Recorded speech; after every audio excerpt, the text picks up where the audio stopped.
That moment when your student sees Alberti Bass and says, "Oh, do we really need to learn this old stuff?" Yeah, let's fix that. And this is exactly why I've developed these 10 multisensory activities that transform how late intermediate students experience this classical pattern. Today, I'm sharing practical strategies that help students discover why Alberti Bass creates such an elegant and sophisticated accompaniment instead of seeing it as a tedious technical exercise. The biggest challenge teachers face with Alberti Bass, it's student attitude. They see it as old, boring, and irrelevant. But here's the secret. When students understand what makes this pattern special, everything changes. Let's start with hearing activities that completely shift how your students perceive this pattern. The first strategy is helping students hear what makes Alberti Bass different from regular broken chords. And I'm going to demonstrate this with Alberti's Garden.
Alberti's Garden is specifically designed to help students practice the concepts we are covering in this video, while keeping students engaged with beautiful melodies. Visit mustlovemusic.ca or scan this QR code if you're wanting to get that sheet music.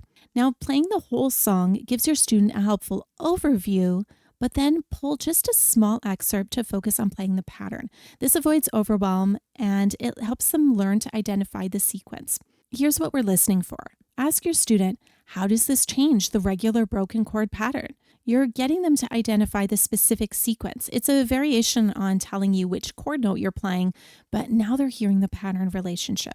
And if you're new here, by the way, welcome. I'm Rosemarie. I've been teaching for over 20 years and composing imaginative educational piano music for nearly as long here at Must Love Music. If this is helpful, please consider subscribing. So for idea 2, let's go with a fresh take on ear training. We're going to try this. Play the tonic, subdominant, and dominant chords using the Alberti Bass to have them identify the chord type. Or you could just play the root versus inversions and they tell you which position. So this connects the theory to the actual sound that they're creating. For example, if it was the first one, the type of chord, this would be root position, subdominant, and dominant.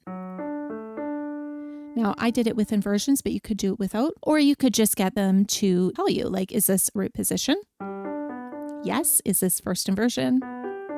And so on. My third option here is my favorite listening activity for more complex pieces. When students encounter the Alberti Bass with melody lines above, so very common at this level, play the section multiple ways and shift where the melody emphasis goes. Let your students decide where they think the melody should be the strongest. Do they think that it's in a single line melody? Do they think that it's in the actual Alberti Bass? Let them decide. It gets them making artistic decisions without all that brain energy focused on playing techniques. Next, we're going to get a little creative with the physical playing. Instead of steady eighth notes, try a swing rhythm with Alberti Bass. This creates a completely modern take on this classical pattern, and suddenly it doesn't sound so old anymore. So for example, instead of me playing,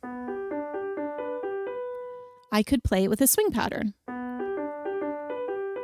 Students love this because it bridges classical technique with a contemporary feel. Now here's a technique that solves the jump problem. When chord progressions create awkward leaps, and this can happen in any piece, we want to use the fast-slow strategy. Have your student practice the transition quickly, but then pause before playing the new chord. I'm going to take an example from Alberti's Garden. So there is a section where I'm going. So there's a little hiccup there. Since the previous section had been so flowing, it was actually a really nice break. How do we practice this position down to here? and then it actually goes back. We're going to do fast, slow. I want to move my hand before I play it. And I'm doing this with blocked chords at this point, and then I would get a student to do it with the broken Alberti pattern. This one's really fantastic. It's a huge hit in my studio. The goal is confident movement with deliberate preparation. So there's no more searching for notes mid-phrase. And you can get a lot of reps in a very short period of time with this strategy. Now for advanced coordination, you could try Alberti Bass in both hands simultaneously. It could be both hands are playing root position, then first inversion and second inversion, or they're doing different inversions in each hand. And you would have heard an example of this earlier.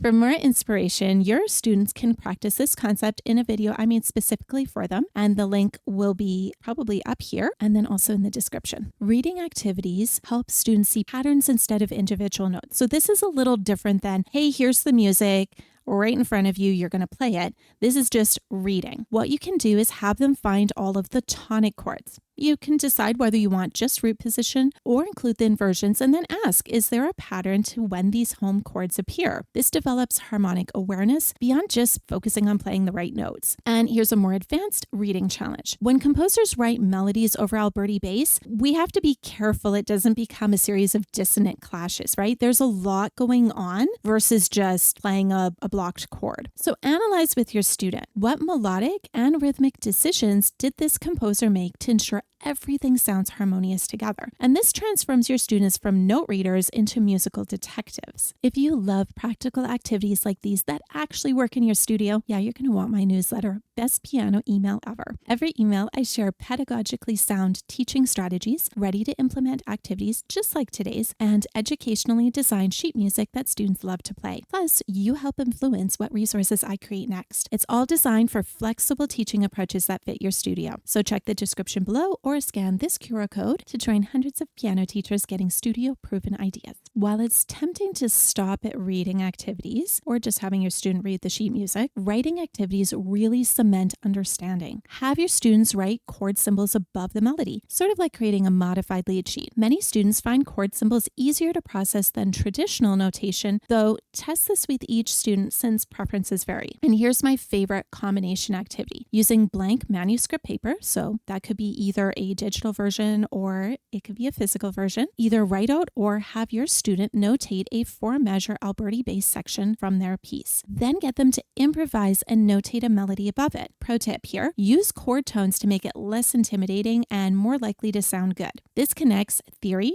technique, and creativity all in one exercise. What creative approaches have you discovered for teaching classical patterns? Let me know in the comments below. When students master Alberti Bass through activities like these, they develop both technical precision and musical expression. Exactly what we want from classical training. For more creative chord approaches, be sure to check out my recent teacher video covering 11 multi-sensory activities for teaching 4-note chords, a perfect complement to today's strategies. Thanks